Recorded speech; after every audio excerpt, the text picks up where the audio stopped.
কার্যকর্তা, এখানকার মানুষ তারা চেয়েছিলেন ব্যারাকপুর থেকে আমি প্রার্থী হয়ে লড়ি, তাদের আশীর্বাদ নিয়ে লড়ব।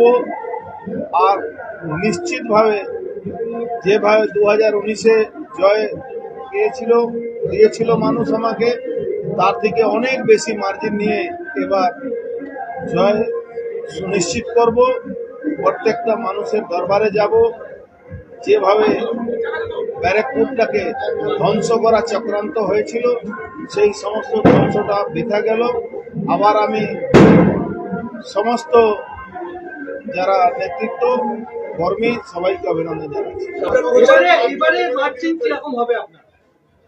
এবার মার্জিন অনেক গুণ বাড়বে, 1 লাখের উপরে মার্জিনে জিতবো আমি, নিশ্চিত আছে। মানুষের সমর্থন, মানুষের আশীর্বাদ থাকবে। প্রচার কবে থেকে শুরু করবেন? আমার প্রচার অনেকদিন ধরে শুরু আছে। আমার বিশ্বাস ছিল দল আমার উপরে ভরসা রাখবে, আমাকে নমিনেশন দেবে, তাই আমি অনেকদিন আগে থেকেই আমি প্রচারে নেমেছিলাম। কিন্তু অফিসিয়ালি ঘোষণা আজকে হয়েছে, তার জন্য অপেক্ষা করছিলাম। দাম ঘোষণার সঙ্গে সঙ্গে উৎসবের মেজাজে মজদুর ভবন, কি বলবেন?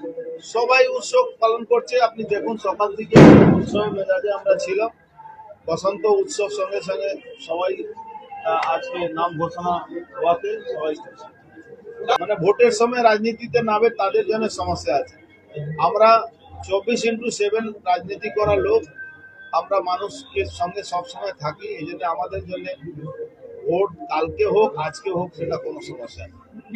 ব্যারাকপুরের মানুষ পার্থ ভৌমিককে বিরুদ্ধেই ভোট দেবে, এটা আমরা জানি। কারণ পার্থ ভৌমিক কারো হয়ে কোনোদিন কোনো ভালো কাজ করে। বিক্ষুব্ধ তৃণমূল কর্মীদের কিভাবে পাশে পাবে? সব কথা তো আপনাকে জানানো উচিত না, আপনি দেখবেন রেজাল্টের মধ্যে পেয়ে যাবেন। প্রশাসনকে কিভাবে আমি তো নতুন ইলেকশন লড়ছি না, সরকারের থেকে মাত্র 2টো ইলেকশন লড়েছি, বাদ বাকি সব সরকারের বাইরে থেকে লড়েছি। তখনও জিতেছিলাম, এখনো জিতব। নিশ্চিতভাবে দেখবেন ভোটের দিন তো আমারই ম্যাজিক চলে, তার আগে উপরে প্রধানমন্ত্রী ম্যাজিক চলে।